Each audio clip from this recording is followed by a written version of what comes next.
Ég á 1 milljón. Ég lifi bara einu sinni, þannig að það er betra að eyðin í Tenerife-ferð en að greiðin á húsnæðislánið. Já. Þú veist, það geti svo sem alveg vel verið. Og það er ekki þannig að lífi gangi út á það að skilja þetta stærsta dánarbúið.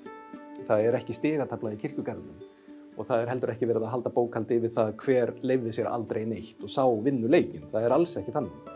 En mér finnst að fólk þurfi að vara sig stundum, fullorðið fólk. Það er stundum að svona hnippa í sjálft sig þegar það er farið að nota þetta sem við köllum YOLO. Það sem þú ert að lýsa er bara nákvæmlega það.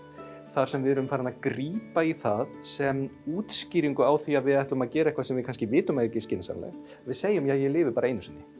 Og það er að ákveðnu leyti svolítið barnalegt að segja, ég ætla að réttlæta hvað sem ég veit að er kannski ekki skynsamlegt, sem ég veit að mun koma mér í koll jafnvel seinna, vegna þess að mér finnst hugtakið ég lifi bara einu sinni vera skynsamlegt. Ég er oft svolítið hræddur þegar fólk er farið að tala svona. Af því að ég hitti síðan fólkið sem hafði talað svona á sínum tíma og er núna með hnút í maganum vegna afleiðinganna.